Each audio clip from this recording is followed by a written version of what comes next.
Mock trial, presented by Group 3. Arraignment of Theakis person. All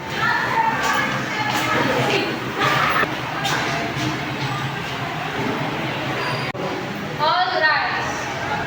The court is now in session. The Honorable Judge, Ms. Hazel Ramirez, presiding judge.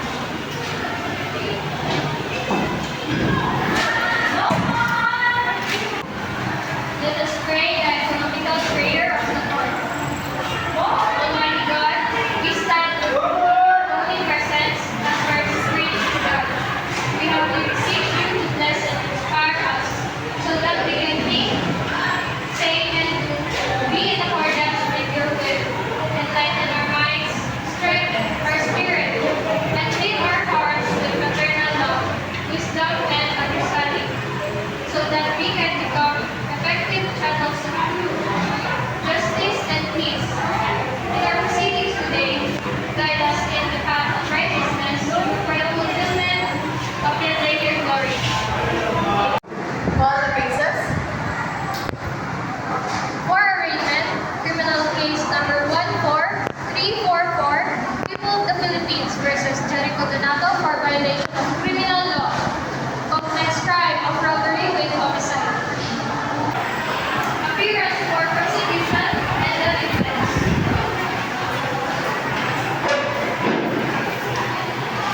Your Honor, I am Mr. D. Serrano, acting as public defender for the government. Your Honor, I am Attorney Stephen Murray, entering my appearance as counsel for the accused. Please be seated. Is the accused around? Yes, Your Honor. Please approach the bench. Arraign the accused. English or Filipino? English, ma'am. Criminal case number 14344, People of the Philippines versus Jericho Donato. The on or about March 13, 2023, in Purok 2, Taytito, Barangay Sundaro, Santa Cruz, Davao del Sur, within the jurisdiction of the Honorable Court. Accused Jericho Donato robbed the store of Mr. Ronald Saliona to get money. Unfortunately, he killed Ronald Saliona and ran away. Jericho Donato was filed for violation of criminal law, complex crime of robbery with homicide. Mr. Donato, do you understand the time for against you? Yes, Your Honor. What is your plea? Not guilty, Your Honor. The accused pleaded not guilty, Your Honor. Let it be on the record that the accused pleaded not guilty for the violation of criminal law, complex crime, robbery with homicide. Your Honor, we would like to see the case of pretrial on Justice 2023. Are you amenable with the scheduled defense counsel? Yes, Your Honor. Okay. Set the pretrial case on June 6, 2023. Order. Today's arraignment, accused Jericho Donato pleaded not guilty to the information that was viewed to him in a language known and understood by him. Assisted by his counsel, Attorney Stephen Murray as prayed for, the case is set for pretrial on June 6, 2023. The opposing counsels are notified in open court, so ordered. Pre-trial ensued, marking the exhibits for the prosecution as Exhibits A to F with sub-markings, which are the wanted, DNA results, and the witnesses for prosecution are J. Nino and Dr. Daniel Balsano as witnesses. The accused also has witness Ronald Cabrera, also accused himself as the lone witness. Trial. Juno 62023. Please rise. The Municipal Trial Court, Branch 6, Criminal Division is now in session. The Honorable Judge, Ms. Hazel Ramirez, presiding.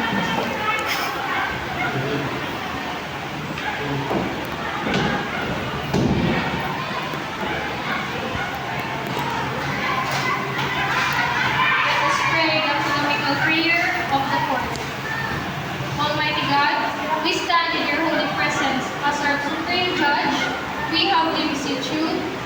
us and inspire us so that we can think, say, and move, be in accordance with your will. Enlighten our minds, strengthen our spirit, and fill our hearts with fraternal love and wisdom and understanding, so that we can become effective channels of truth, justice, and peace. In our proceedings today, guide us in the path of righteousness for the fulfillment of your greater glory. Amen. Please be seated. Prosecution counsel, your duty today is to determine whether the accused is guilty or not guilty, only based on the facts, statements, and evidences provided in this case. Prosecution counsel must prove that the defendant is the person who committed the crime. If it cannot be proved without a doubt that the defendant is guilty, the person should not be found guilty. Third, what is today's case? Your Honor, today's case is People of the Philippines versus Jericho Donato of criminal case number 14344. Is the prosecution ready? Yes, Your Honor. Is the defense ready? Yes, Your Honor.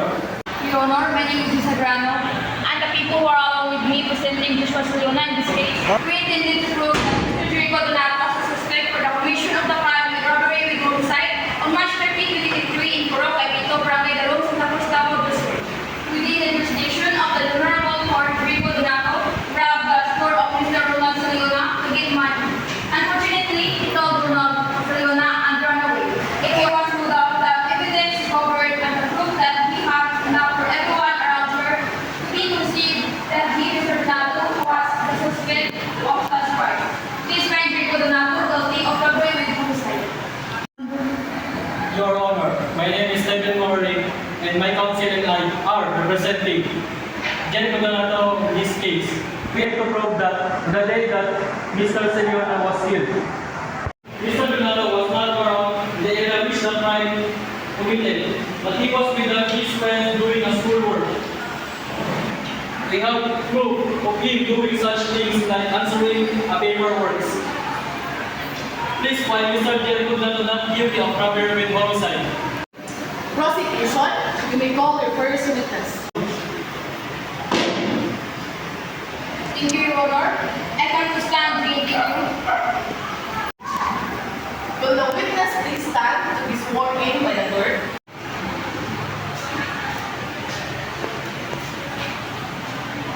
Do you swear to tell the whole truth and nothing but the whole truth? Yes, ma'am.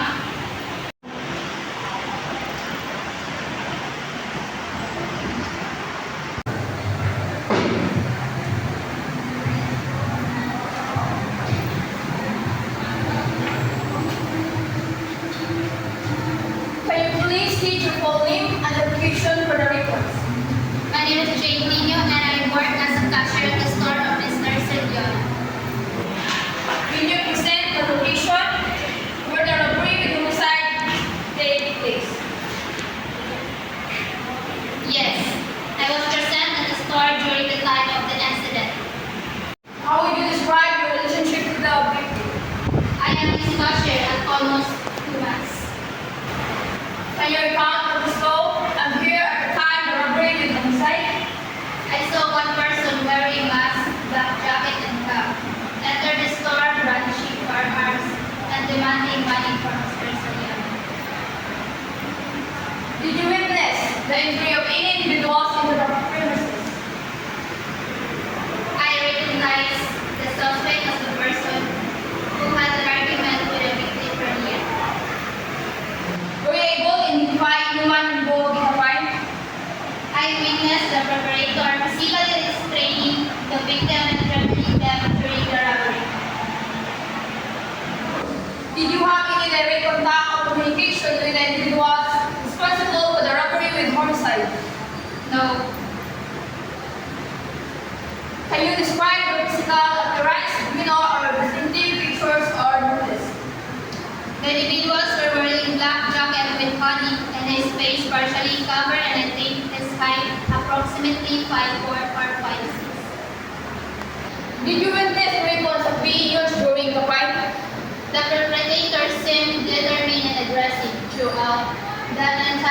innocent, making it clear they would harm anyone who resists. How did the victim react in the robbery was taking place? The victim initially resisted and tried to defend himself, but he is overpowered by the perpetrator. Did the victim attempt to resist or cooperate with the perpetrators? Yes. Were there any notable actions or statements made by the victim during the incident? Despite being frightened, the victim managed to provide some resistance, attempting to push the perpetrator away. Did you see the perpetrators leaving at the scene of the crime? After taking the money, the perpetrator quickly ran, leaving behind a sense of panic and chaos. Can you describe the method or escape of any vehicles involved? The suspect dropped a mountain bike that he used to escape. Did you witness anyone else in the vicinity who may have been connected to the crime? I didn't see anyone else in the vicinity who appeared to be connected to the crime. Have you had the opportunity to see the defendant prior on his trial? Yes, I had the opportunity to see the defendant during the incident. I can positively identify them as one of the perpetrators. Can you identify the defendant as one of the individual involved in the robbery with homicide? The defendant matches the physical description of one of the individual involved and has same distinctive scar at the left cheek area. Are you certain of your identification? And if so, what factors contribute of your sensitivity? I am certain of my identification because I had direct and clear visibility of the defendant during the crime. Can you point who the suspect is from what you saw or what you said before? Yes, attorney. Accuracy, Mr. New. Baka. Your Honor, thank you. No further question. The defense may cross-examine the witness.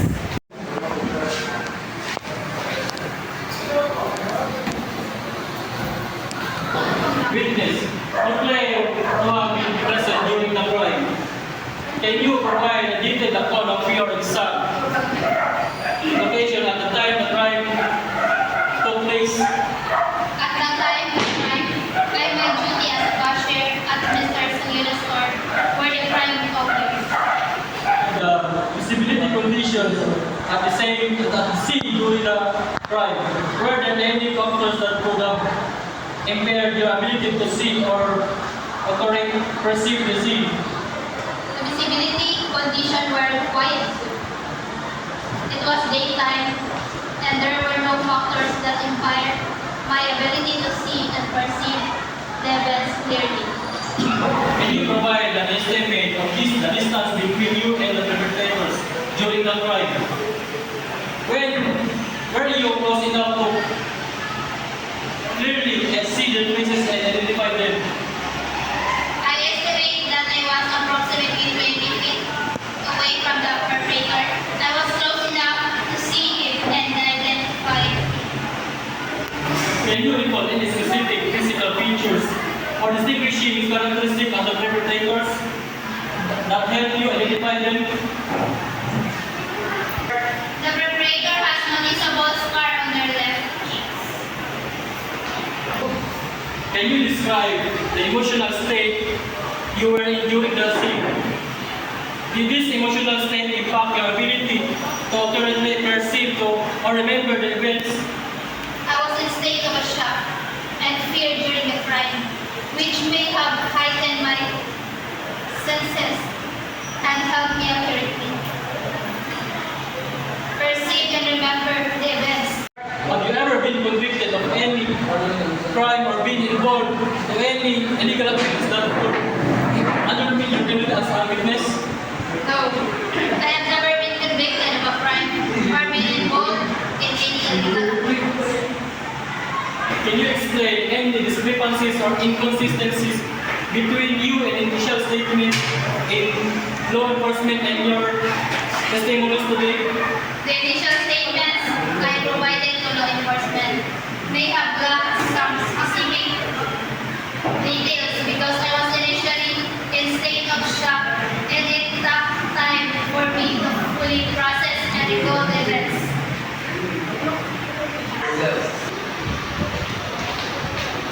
Thank you, Your Honor. No further questions.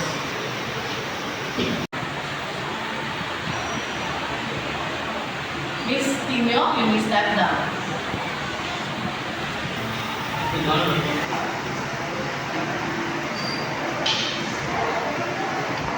Prosecution, you may call your second witness. Thank you, Your Honor. I call the stand Dr. Daniel Abisado. Will the witness please stand to be sworn in by the clerk?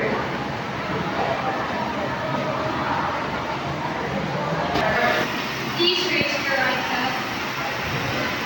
Do you swear to tell the truth, the whole truth, and nothing but the truth? Yes, ma'am.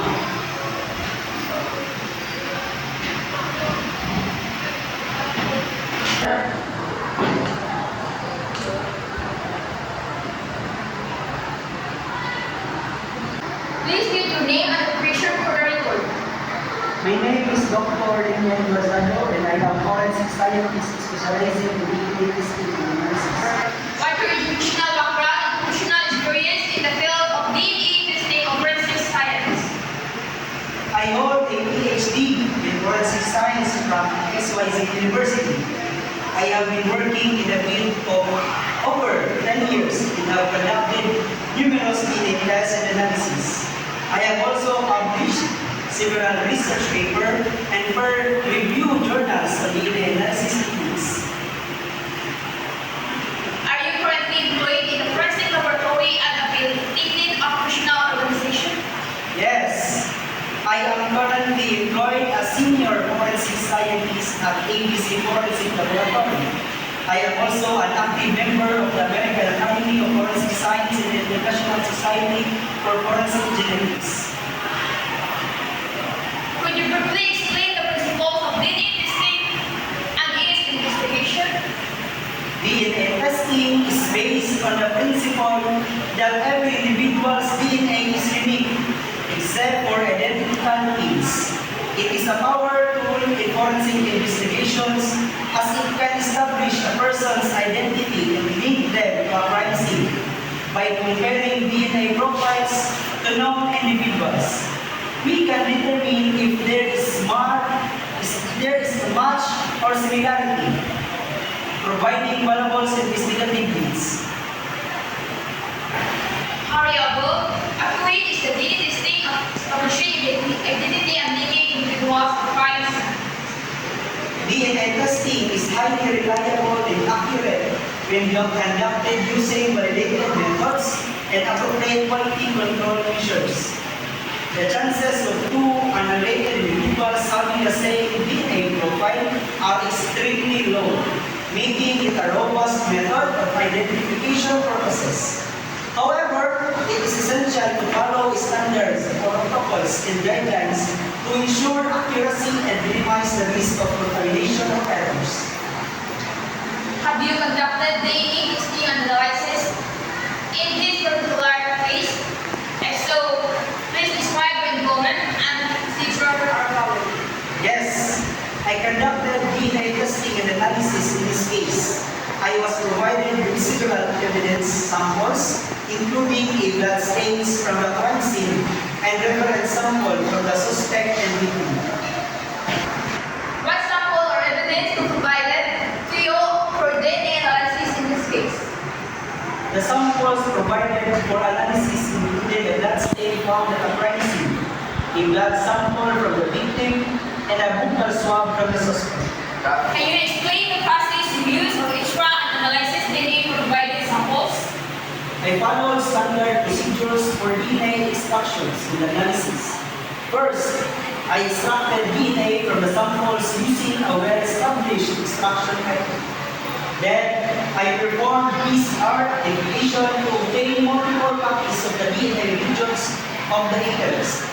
The identified DNA fragments were subjected to capillary electrophoresis.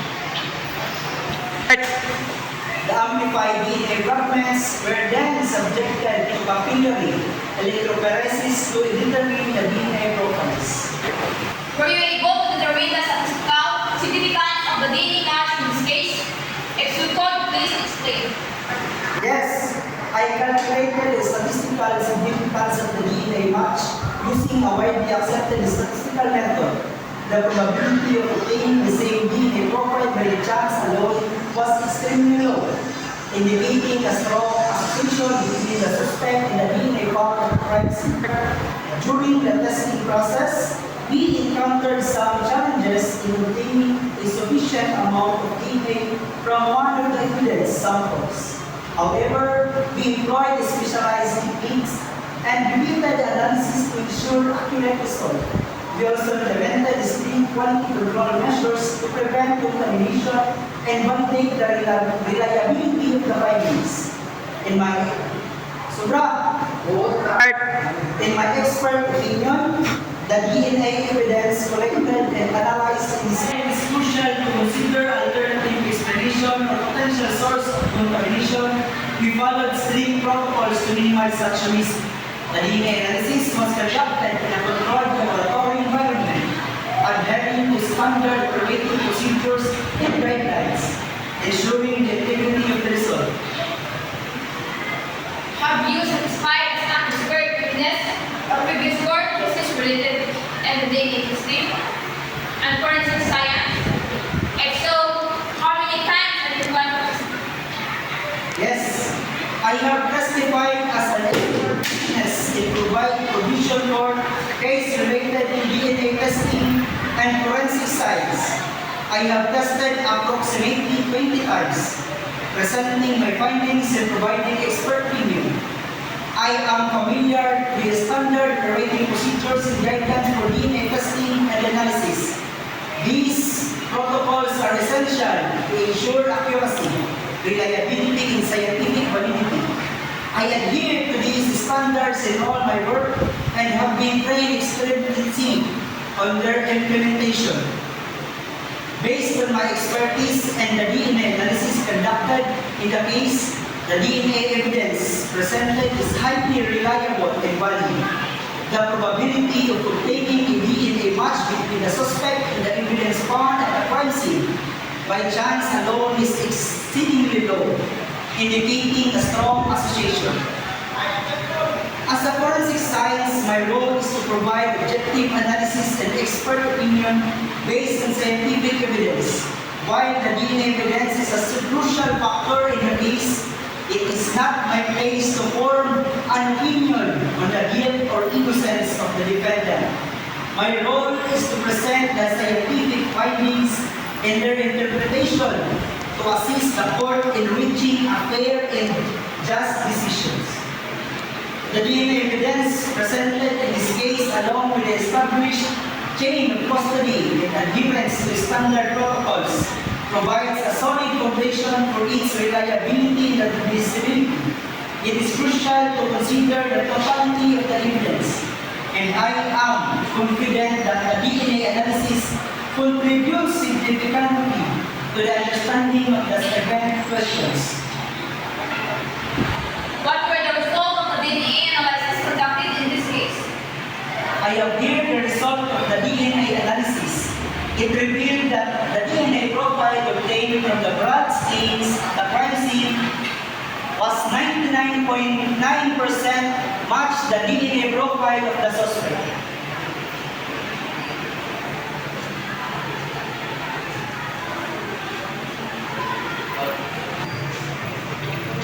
Thank you. Your Honor, no further question.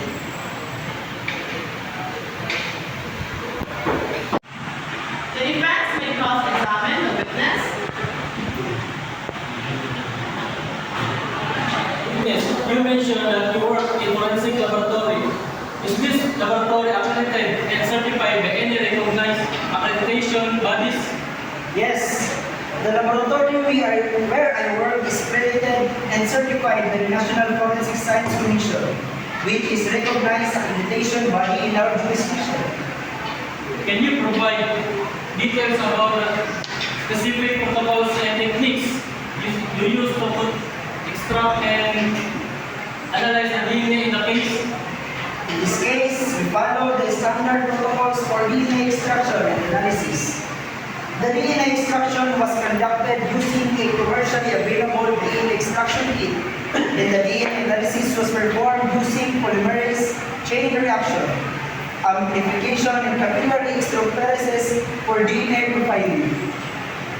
How many samples were provided to you in analysis, and what were the specific sources of these samples? I was provided with 3 samples for analysis. These included a blood stain found at the crime scene, a blood sample from the victim, and a vocal swab obtained from the suspect. Did you personally handle and process all the samples, or were there other individuals involved in the process? As the lead forensic scientist in this case, I personally handled and processed all the samples. However, I supervised and trained a team of laboratory technicians who assisted in the sample processing steps. So the DNA transfer or secondary transfer could have occurred, leading to the presence of the suspect DNA at the crime scene. It is possible that DNA transfer or secondary transfer could occur, leading to the presence of the suspect's DNA at the crime scene. However, the likelihood and significance of such transfer depends on various factors, including the nature of the contact, the DNA's persistence in the context of the crime scene. In your expert opinion, is DNA evidence allow sufficient to establish guilt via reasonable doubt, or should it be considered as conjunction with after evidence? DNA evidence alone is not always sufficient to establish guilt beyond a reasonable doubt. It should be considered in conjunction with other evidence, such as eyewitness testimony, circumstantial evidence, and the overall context of the case. Each piece of evidence contributes to the overall assessment of guilt or innocence. We acknowledge that DNA evidences, when a valuable tool, is not infallible that can be subjected to human error, contamination, or misinterpretation. Absolutely. DNA evidence, like any other form of evidence, is not infallible. It can be subject to human error, contamination, or misinterpretation. That's why it is crucial to follow strict protocols, conduct quality controls, and critically evaluate all aspects of the DNA analysis to ensure its accuracy and reliability. Thank you, Your Honor. No further questions. Mr. Bazaldo, will you stand up? Defense attorney, you may call your first witness. May I call on Christian Lego to stand as holding by the court?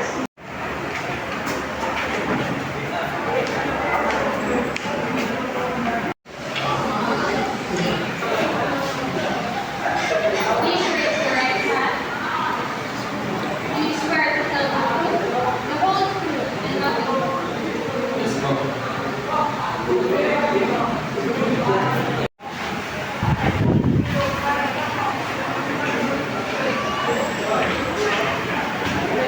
Please state your full name and occupation for the record. My name is Christian Leo, and I am full-time student of Davao Central College. How are you acquainted with the defendant? I have known the defendant Jericho Donato for the past 2 years. Were you present at the location of the alleged incident of March 30, 2023? No, we were at our house. What were you doing at that time? We're doing some school works. How would you describe your ability to perceive and remember details accurately? I will describe my ability to perceive and remember details accurately as by Brianna Hall. Have you ever been convicted of a crime? No, I not. Anything else you may like to add or can be relevant in this case? No, I don't have any details but at this time. Do you have any reason to be biased or have personal interest in the outcome of this trial? I have no reason to be biased or personally interested in the outcome of this trial. I am here to provide an accurate account of what I witnessed.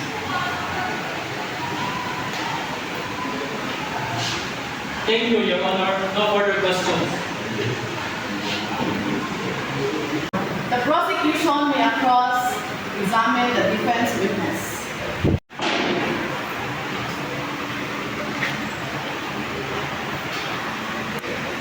You mentioned earlier that you have known the defendant for 2 years.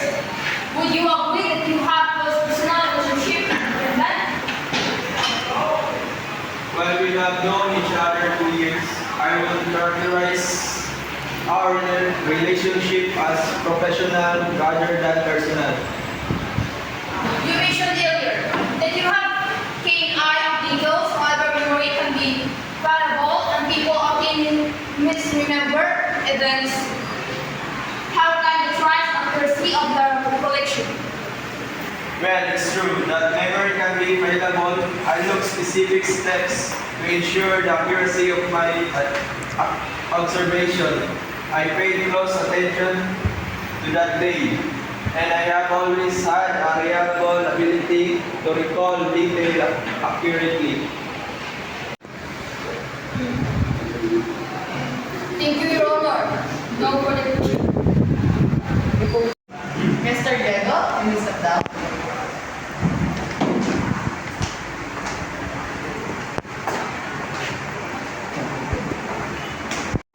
Defense attorney, you may call the second witness. I call to stand Mr. Donato. May the witness stand and sworn in by the clerk.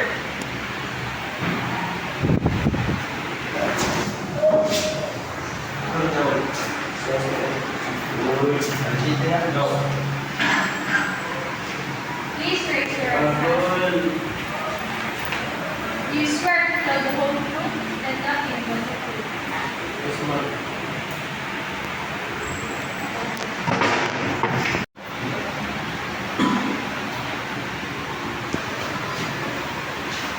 Can you provide some background information about yourself? So I graduated senior high school at Davao Senior College in the Star of Humanities and Social Science. Also, I'm a cyclist for almost 1.5 years. How would you describe your character and reputation within the community? I've always been known for my honesty and integrity within the community. When the crime was happened, is your presence present? No, I am with my friend doing homework at their house.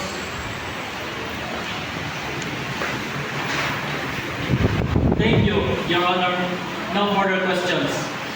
The prosecution may cross-examine the witness.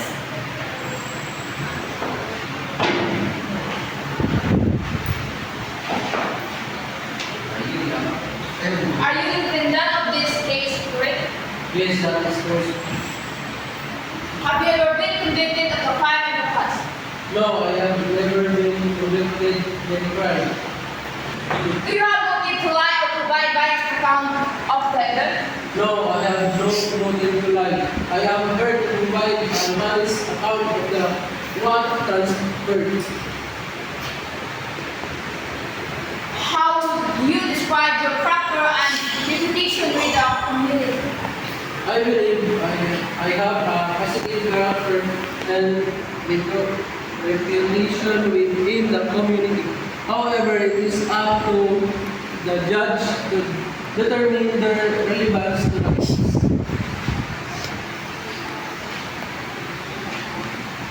Thank you, Your Honor. No further question. Counsel of the defense, does your client have any more evidence or witnesses to present?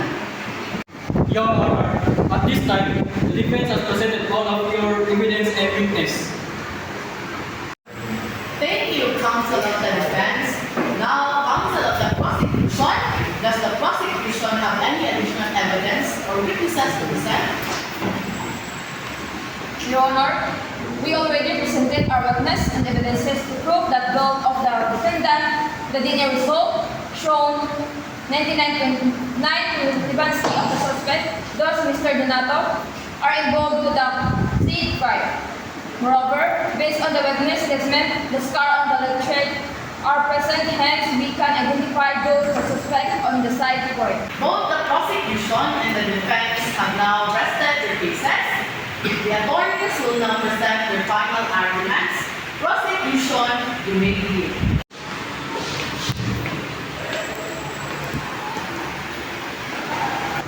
Thank you, Your Honor. Ladies and gentlemen, throughout this trial, we have presented compelling evidence supported by expert testimony from the forensic science expert in DNA. The DNA evidence in this case is a partial base of proof. The defendant provides it and establishes their presence during the commission of the offense. Our expert witness has satisfied about their extensive professional background, professional experience, and inference to establish protocols in DNA testing and analysis. They have explained the principles of DNA testing and its significance in forensic investigation. The witness has detailed the specific procedures used in this case, the samples analysis, and the process, the event post-contamination. The DNA analysis conducted by the expert and produced reliable of the accurate result. The DNA files obtained from the evidence samples have been compared to known individuals, including the defendant, the witness, testified about the match and the similarities found between the DNA profiles, providing statistical significance to support their conclusions. In the conclusion, the DNA evidence presented by the prosecution supported by the testimony of our expert witness. In the crucial components establishing the guilt of the defendant beyond a responsible doubt. The evidence is reliable, scientifically valid, and consistent in the prosecution theory of the crime. We urge the jury to carefully consider this evidence and return to the verdict of the guilt based on the strength of the DNA analysis presented in this case.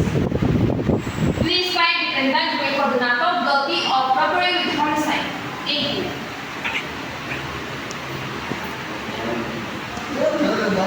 Defense, you may proceed with your closing arguments.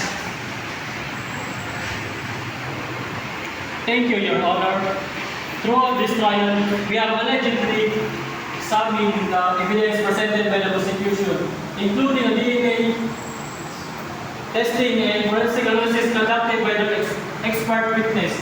However, it is important to remember that the prosecution and they must prove the defendant's guilt beyond a reasonable doubt. During the course of this trial, we have raised valid concerns and questions regarding the reliability and interpretation of the DNA evidence. Our cross-examination of the prosecution's expert witnesses highlighted potential issues with laboratory protocols, sample handling, and the possibility of contamination or human error. It is the prosecution's duty to present a complete and compelling case beyond reasonable doubt. If you have any lingering doubts or concern regarding the DNA evidence, we ask you to consider the possibility of innocence and deliver a verdict of not guilty. Thank you for your attention. Thank you for your attention. The court will now adjourn the trial. I have truly reviewed the evidence presented by both the prosecution and the defense, as well as the arguments made. After careful consideration, I am ready to deliver my verdict. In case of the suspect charged with robbery and homicide, based on the evidence and testimonies presented, I find the suspect, Mr. Jericho Donato, guilty. Robbery with homicide is a serious offense that warrants a serious punishment. Considering the circumstances of this case, the aggravating factors, and the need for justice, the court imposes the following sentence. The defendant is hereby sentenced to state the specific sentence based on the applicable laws and sentencing guidelines. This sentence reflects the severity of the crime committed and serves to protect society from further harm. It is important to remember that this decision is based on the evidence presented in this trial, the court has diligently examined the facts and reached this verdict. The defendant has the right to appeal this decision if wished to do so. This concludes the trial. I appreciate the efforts of both the prosecution and defense and extend its gratitude to the jury for your time, attention, and commitment to the justice system.